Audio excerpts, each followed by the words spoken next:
오늘도 주일 일부 성찬 예배 가운데 하나님의 놀라운 은총이 부어지기를 소망합니다. 저는 계속해서 여러분과 하나님은 어떤 분이신가 라는 관해서 묵상과 말씀을 나누는 가운데 있습니다. 오늘 벌써 8번째 시간인데요. 저 개인적으로는 제가 제일 은혜를 많이 받는 것 같습니다. 특별히 일주일간 말씀을 놓고 끊임없이 묵상하고 고민하고 기도하는 가운데 제 안에 무언가 풀어지는 것을 느낄 때가 많이 있거든요. 바라기는 오늘 그 풀어짐의 은혜가 우리 모두에게 임하기를 소망합니다. 오늘 함께 읽은 본문은 야곱 이야기 중에서도 아주 특별한 이야기이죠. 어쩌면 야곱의 인생의 절정에 해당한다고 볼 수 있을 겁니다. 야곱이 옛날에 형 에서의 장자권을 빼앗아서 축복을 받고 형의 분노를 산 적이 있었습니다. 그 분노가 두려워서 야곱은 삼촌 라반의 집으로 도망을 했었죠. 이제 라반의 집에서 시간을 보냈습니다. 결혼도 했고 아이도 낳았어요. 또 재산도 어느 정도 갖게 되었습니다. 이제 다시금 형 에서를 만날 때가 된 거죠. 그러면서 형을 만나러 돌아가는 길 가운데 오늘의 사건을 겪게 됩니다.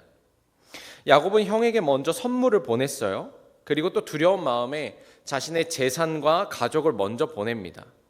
그리고 혼자 남아 야복 나루터에서 아주 깊은 고민을 하게 돼요. 큰 두려움을 경험하게 되고 걱정, 염려가 몰려오게 됩니다. 그 두려움은 야곱의 기도에 너무 잘 드러나 있습니다. 11절에 보면 야곱이 이렇게 기도하거든요. 내가 주께 간구하오니 내 형의 손에서 에서의 손에서 나를 건져내시옵소서. 내가 그를 두려워함은 그가 와서 나와 내 처자들을 칠까 겁이 나기 때문이니이다. 야곱이 얼마나 두려웠을까요? 참 마음이 어려웠습니다. 야곱은 에서를 만나고 싶지 않았어요. 에서는 만나고 싶지 않은 사람입니다. 그러나 이제는 피할 수가 없죠. 그렇게 답답하고 복잡한 마음으로 나루터에 있는데 한 사람이 다가오는 거예요. 그리고 뭐 때문인지는 모르겠는데 갑자기 야곱이 이 사람과 밤새도록 씨름을 하기 시작을 합니다. 이상하죠? 왜 야곱은 이 사람과 씨름을 했을까? 지금 야곱의 마음이 누구랑 씨름할 만한 마음이 아니잖아요. 내 마음이 너무 복잡하고 두렵고 깊이 가라앉아 있는데 누가 와서 시비 건다 그래서 쉽게 싸울 일입니까? 가십시오. 네, 제가 잘못했습니다. 그냥 가십시오. 이렇게 해야 하는 게 정상적인데 야곱은 이 사람과 밤새도록 붙잡고 씨름을 하고 있는 겁니다. 왜 그랬을까? 미국 현지 시각으로 7월 13일 오후 굉장히 충격적인 사건이 있었죠. 펜실베니아주 버틀러에서 선거 유세 운동을 하던 도널드 트럼프가 갑작스러운 총격에 오른쪽 귀 부분을 부상당하게 된 겁니다. 국제적으로 굉장히 큰 충격적인 사건이었습니다. 이후에 조금 흥미로웠던 점은 이 트럼프가 주먹을 불끈 쥐고 여기 귀에서는 피를 막 흘리면서 손을 치켜들고 뒤에는 미국 성조기가 펄럭이는 그 사진이 SNS에서 굉장히 유행처럼 떠돌게 된 겁니다. 화제가 되었습니다. 사진을 찍은 사람은 대체 누구냐? 에반 부치라고 하는 AP통신 사진기사인데 이 사람은 이 순간, 이 트럼프가 손을 탁 드는 순간에 이것은 미국 역사에 남을 만한 순간이다 하는 생각이 딱 들었다는 거예요. 그래서 그 순간 사진기로 셔터를 막 누르기 시작했다라고 이야기를 합니다. 그런 것 같아요. 우리는 살면서 지금 이 순간이다. 어떤 빛나는 한순간을 직감할 때가 있지요. 어쩌면 야곱도 그러지 않았을까? 야곱도 지금 이 순간을 놓쳐서는 안 된다 느낀 것은 아닐까 싶습니다.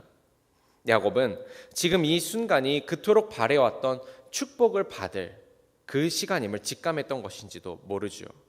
어찌됐든 야곱은 어느 한 사람과 씨름을 멈추지 않습니다. 손을 놓고 다시금 걱정과 두려움의 동굴로 들어갈 법도 한데 그러지 않아요. 심지어 이 사람이 야곱의 허벅지 관절을 쳐서 그 순간부터 야곱은 다리를 저는 사람이 되었습니다. 25절에 자기가 야곱을 이기지 못함을 보고 그가 야곱의 허벅지 관절을 치매 야곱의 허벅지 관절이 그 사람과 씨름할 때에 어긋났더라. 이런 큰 고통을 겪음에도 야곱은 놓아주지 않습니다. 끝끝내 축복을 받고자 하죠. 그리고 그 순간 야곱에게는 새로운 정체성이 부어집니다. 이스라엘이라는 정체성입니다. 아침이 되어 야곱이 정신을 차리고 보니 밤새도록 씨름했던 그 사람이 사실은 하나님이었구나, 이것을 깨닫게 되는 거죠. 오늘 본문을 묵상하면서 제 마음을 답답하게 하는 질문이 하나 있었습니다. 그것은 하나님은 왜 야곱과 다투시고 밤이 새도록 씨름하셨는가입니다.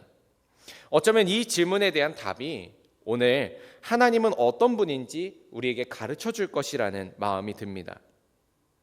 오늘 본문에 대한 많은 성도님들의 오해 중 하나는 야곱이 하나님을 붙잡고 씨름을 해서 이겼다라고 생각을 하는 거죠. 그래서 어떤 분들은 우리도 원하는 바를 놓고 하나님을 붙잡고 씨름하면 하나님이 들어주신다 믿기도 합니다. 그런데 성경은 정말로 그렇게 말하고 있는가? 오늘 본문 24절을 자세히 보면 조금 다른 느낌을 받습니다. 제가 세 번역으로 읽어드리겠습니다. 뒤에 홀로 남아 있는데 어떤 분이 나타나 야곱을 붙잡고 동이 틀 때까지 씨름을 하였다. 창세기는 야곱이 홀로 남아 있는데 어떤 사람이 야곱과 씨름을 시작했다라고 기록을 하고 있어요.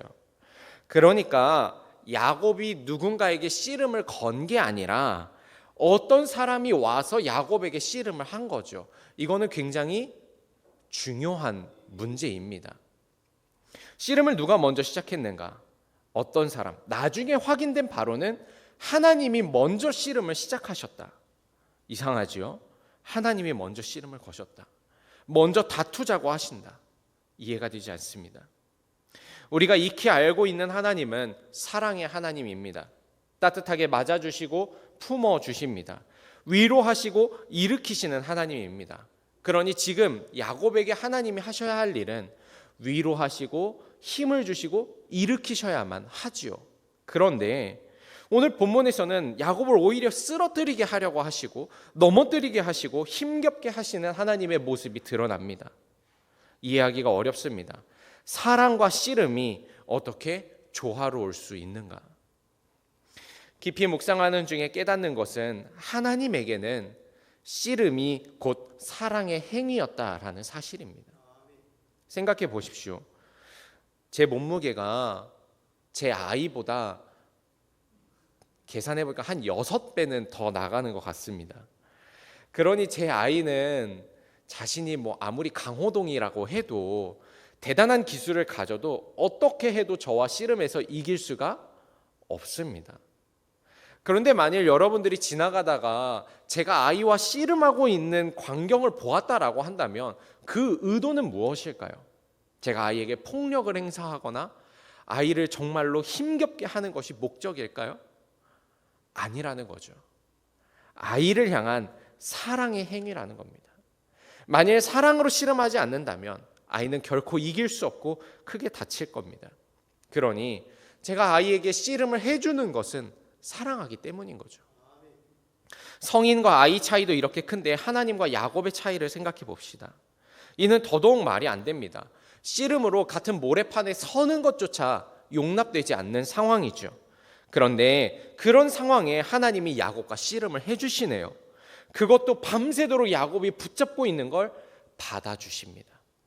이를 통해 알 수 있는 것, 하나님은 어떤 분이신가? 나와 씨름해 주시는 분이다. 그리고 그 씨름에는 하나님의 사랑과 의도가 숨어 있다. 그렇다면 하나님이 야곱과 씨름하신 목적은 무엇인가? 세 가지 목적을 나누고자 합니다. 먼저 씨름은 하나님이 야곱을 마주하고 있음을 가르쳐 주시는 것입니다. 오늘 본문을 보면 씨름이라고 표현하는데 이 씨름에 해당하는 히브리어는 아바크라는 말입니다. 원어는 먼지를 일으키다라는 말이에요. 이 아바크를 조금 번영시켜서 와이의 아바크, 먼지를 일으킬 정도로 격렬하게 무언가를 하다라는 뜻으로 사용되었습니다. 개인적으로는 한글이 참 번역을 잘했다라는 생각이 들어요. 이렇게 복잡하게 하지 않고 씨름 이러니까 한 번에 알아차릴 수 있잖아요. 씨름, 먼지를 일으킬 정도로 두 사람이 실랑이를 뭔가를 하고 있는 겁니다. 그런데 씨름을 한번 생각해 보면 한 가지를 깨닫게 됩니다. 그건 바로 씨름할 때는 서로 마주보고 한다라는 거예요. 레슬링도요, 서로 마주보고 시작을 합니다. 신랑이도 서로 마주보고 시작을 하죠. 그래서 신랑이 할 때 나오는 말이 뭡니까? 이게 어디 면전에다 대고 뭐 이런 이야기를 하게 되는 거예요. 마찬가지로 결국 뭐냐면 하나님과 야곱은 그 모양은 씨름처럼 보이고 신랑의 일처럼 보일지 모르지만 마주보고 있다라는 사실은 변하지 않는다는 겁니다. 하나님은 왜 야곱과 씨름하셨을까? 하나님의 의도는 어쩌면 이 격렬한 씨름을 통해서 야곱이 자신을 마주보기를 원했던 것이 아닐까? 씨름하는 것이 목적이 아니라 씨름을 통해서 지금 상황이나 애서가 아니라 너는 하나님께 집중하고 하나님을 마주보고 하나님을 바라보라라는 깊은 뜻이 담겨 있는 것이다라는 겁니다. 한번 욥을 생각해 보십시오. 욥은 이해할 수 없는 큰 고난을 받았습니다. 그는 그 고난으로 하나님을 원망하고 화를 내고 한탄했습니다. 다르게 표현하면 그는 하나님과 씨름했습니다. 그리고 그 씨름을 통해서 욥은 무엇을 보게 되었는가? 하나님을 보게 되는 거죠. 우리가 잘 아는 말씀, 내가 주께 대하여 귀로 듣기만 하였사오나 이제는 눈으로 주를 배움나이다. 욥의 고백을 보십시오. 욥은 하나님과 씨름하는 과정을 통해서 하나님을 마주하게 되었습니다. 그리고 이 일은 야곱에게도 동일하게 일어난 사건이죠. 야곱은 씨름하며 하나님을 마주합니다. 그래서 랍비나 교부들 중에는 이스라엘을 이사라엘, 하나님과 싸워 이겼다 이렇게 해석하지 않고 이시라엘, 그가 하나님을 보았다 이렇게 해석하기도 합니다. 그리고 야곱도 이렇게 말해요. 30절에 그러므로 야곱이 그곳 이름을 브니엘이라 하였으니 그가 이르기를 내가 하나님과 대면하여 보았으나 내 생명이 보존되었다 함이더라. 결국 하나님은 왜 야곱과 씨름하셨는가? 하나님이 야곱을 마주하고 있음을 가르쳐 주신 것입니다. 성도 여러분, 때때로 하나님과 씨름하는 순간이 있으시다면 기억하십시오. 그 순간이 하나님을 마주하는 순간입니다. 내가 하나님을 붙잡고 늘어진다 생각하지만 사실은 하나님이 나에게 붙잡혀 주셔서 나와 마주하고 있음을 기억하시기 바랍니다. 두 번째, 하나님의 씨름은 지금 야곱이 당면한 문제는 사람과 씨름해서 될 문제가 아님을 가르쳐 주시는 것이죠. 야곱이 얍박 강가에서 하나님과 씨름한 뒤에 하나님이 떠나시면서 말씀하시는데요. 그 말씀에 눈에 띄는 부분이 있어요. 28절입니다. 그가 이르되 내 이름을 다시는 야곱이라 부를 것이 아니요 이스라엘이라 부를 것이니 이는 내가 하나님과 및 사람들과 겨루어 이겼음이니라. 말씀을 보니까 하나님이 야곱에게 너가 하나님과 및 사람들과 겨루어 이겼다라고 말씀을 하십니다. 이상하죠? 야곱은 하나님이랑만 씨름했잖아요. 그런데 하나님은 너가 사람들과도 겨루어 이겼다라고 이야기하시는 거예요. 저는 여기에 하나님의 의도와 메시지가 숨어 있다고 생각합니다. 우리는 때때로 에서와 같은 상황이나 사람을 마주합니다. 만나고 싶지 않고 나를 위축되게 만드는 존재들이죠. 그래서 어떻게 하면 이 상황을 잘 타개할 수 있을지 인간적인 고민을 하게 되고 꾀를 내게 됩니다. 상황과 씨름하고 사람과 씨름하는 거지요. 야곱이 딱 그렇습니다. 에서와 씨름합니다. 야곱은 이미 이전부터 이 만남에 대해서 걱정하고 있었어요. 그래서 나름대로 머리를 굴려서 꾀를 내기도 했습니다. 그 꾀가 바로 선물을 보내고 가족들을 먼저 보내므로 나 진짜 사과합니다. 진심으로 죄송합니다. 라는 의도를 표현하는 거였습니다. 3절에서 5절입니다. 야곱이 세일 땅 에돔 들에 있는 형 에서에게로 자기보다 앞서 사자들을 보내며 그들에게 명령하여 이르되 너희는 내 주 에서에게 이같이 말하라.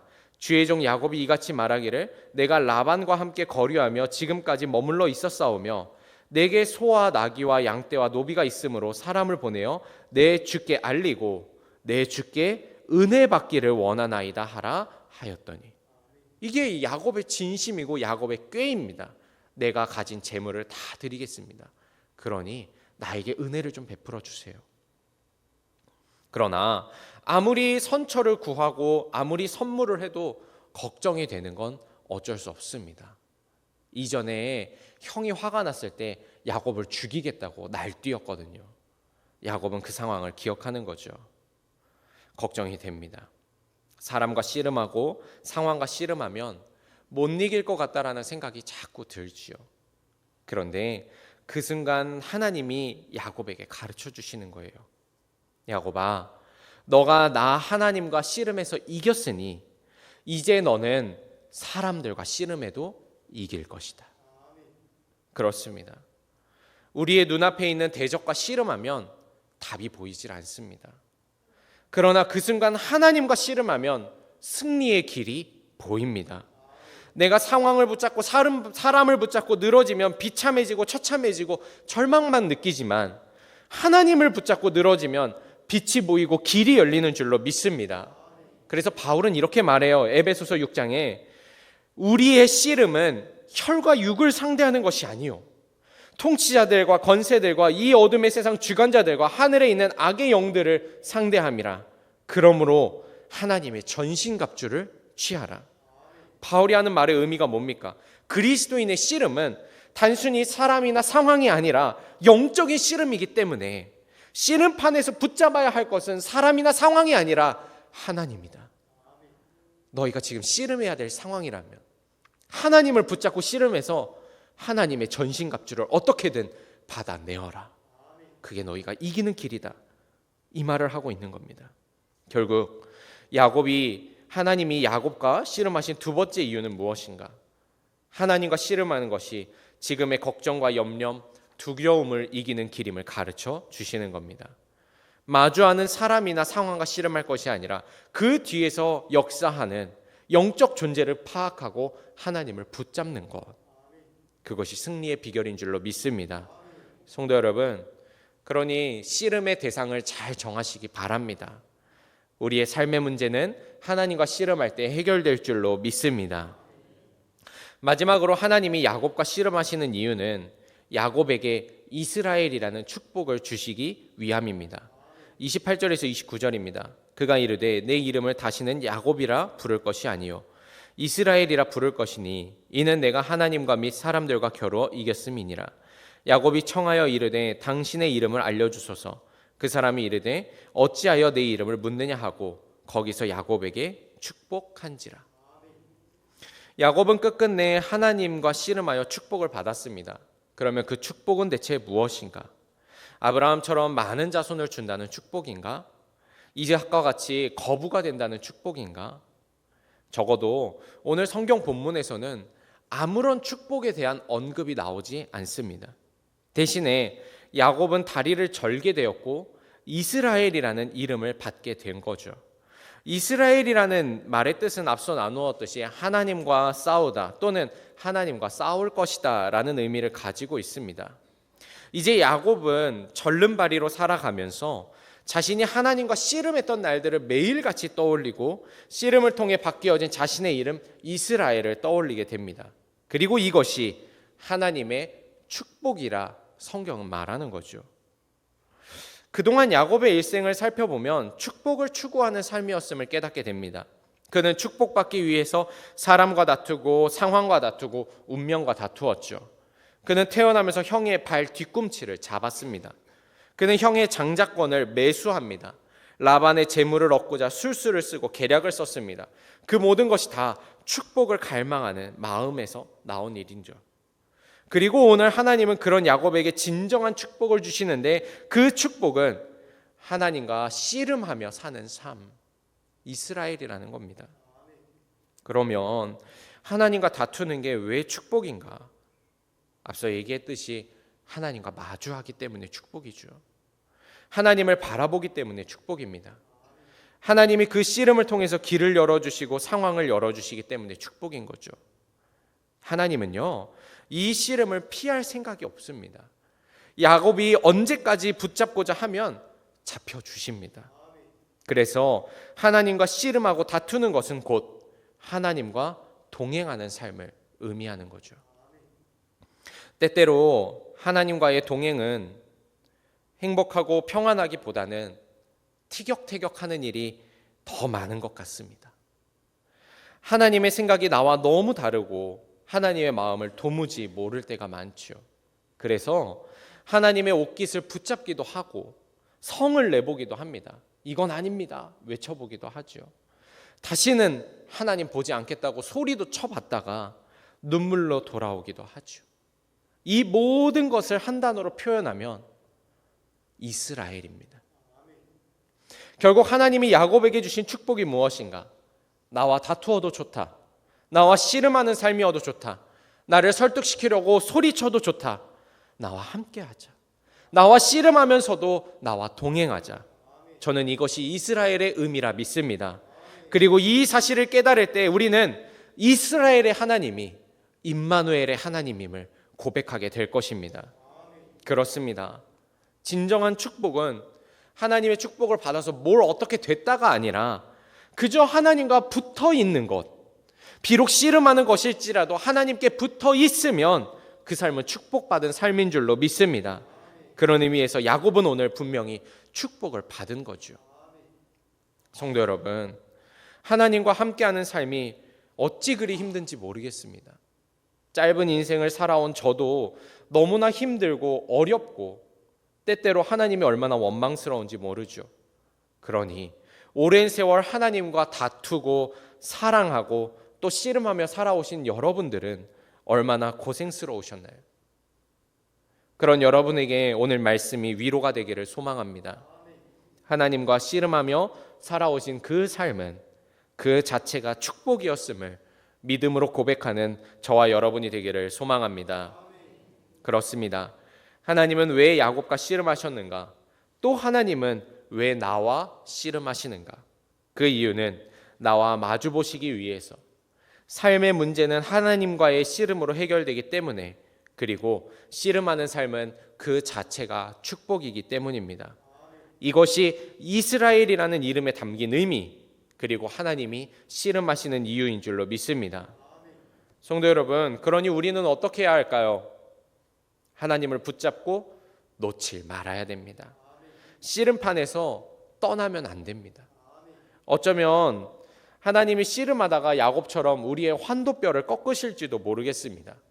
그러나 야곱이 그러했듯이 하나님을 놓지 않는 저와 여러분이 되기를 소망합니다. 야곱의 인생 그 최고의 순간에 그가 가장 잘한 일은 밤이 새도록 하나님과 씨름하며 씨름판을 떠나지 않은 겁니다. 그가 하나님을 이겨서 대단한 게 아니라 씨름판을 떠나지 않아서 대단한 것이지요. 그리고 그런 야곱에게 하나님은 브니엘의 아침을 맞이하게 하셨습니다. 마찬가지로 때때로 하나님과 먼지투성이가 되도록 씨름하는 저와 여러분에게 하나님은 브니엘의 아침을 맞이하게 하실 줄로 믿습니다. 바라기는 새롭게 시작하는 한 주간 매일 아침마다 여호와의 얼굴을 보는 브니엘의 아침을 맞이하시기를 축복합니다. 기도하겠습니다.